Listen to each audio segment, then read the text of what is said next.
बालेन सरकारले कमजोरी गर्ला, गल्ती गर्ला र पागलहरूको जस्तो कुदेर सडकमा बरबराउँला भनेर ढुकेर बसेका एमाले, कांग्रेस, माओवादीका मान्छेहरू यो 5 वर्ष चुप लाग्न पर्छ र सरकारले जनताप्रति उत्तरदायी भएर कसरी काम गर्छ भन्ने कुरा हेर्न पर्छ, सिक्न पर्छ।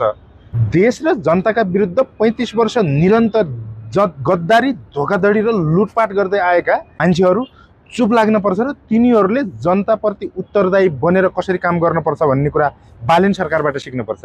बालेन सरकारले कमजोरी गर्ला र सडकमा उफ्रिउँला भनेर आज जो ढुकेर बसेका छन्, ती ढुकेर बसेका मान्छेहरू आफ्नो सफलता हामी यसरी सफल भयौँ, हामी यसरी गरेर सफल हुन्छौँ भन्ने तिनीहरूलाई छैन। अर्कोलाई असफल पारेर, अर्कोलाई असफल देखाएर तिनीहरू सफल भएको, सफल हुने ध्याउन्नमा छन्। यो कुरामा वर्तमान सरकारले चनाखो पनि बन्नुपर्छ र ती अर्काको बाटो ढुकेर बसेका मान्छेहरू, अर्काका खराबी कोट्याउनको लागि बसेका मान्छेहरू, ती कुरूप घृणित मान्छेहरू देश र जनताले खारेज गर्नुपर्छ, तिनीहरूलाई बहिष्कार गर्न।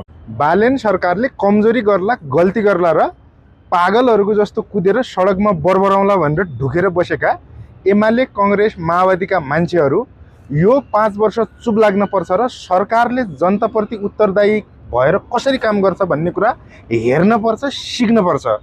देश र जनताका विरुद्ध 35 वर्ष निरन्तर गद्दारी, धोखाधडी र लुटपाट गर्दै आएका मान्छेहरू चुप लाग्न पर्छ र तिनीहरूले जनताप्रति उत्तरदायी बनेर कसरी काम गर्न पर्छ भन्ने कुरा बालेन सरकारबाट सिक्न पर्छ। बालेन सरकारले कमजोरी गर्ला र सडकमा उफ्रिउँला भनेर आज जो ढुकेर बसेका छन्, ती ढुकेर बसेका मान्छेहरू आफ्नो सफलता हामी यसरी सफल भयौँ, हामी यसरी गरेर सफल हुन्छौँ भन्ने तिनीहरूलाई छैन। अर्कोलाई असफल पारेर, अर्कोलाई असफल देखाएर तिनीहरू सफल भएको, सफल हुने ध्याउन्नमा छन्। यो कुरामा वर्तमान सरकारले चनाखो पनि बन्नुपर्छ र ती अर्काको बाटो ढुकेर बसेका मान्छेहरू, अर्काका खराबी कोट्याउनको लागि बसेका मान्छेहरू, ती कुरूप घृणित मान्छेहरू देश र जनताले खारेज गर्नुपर्छ, तिनीहरूलाई बहिष्कार गर्न।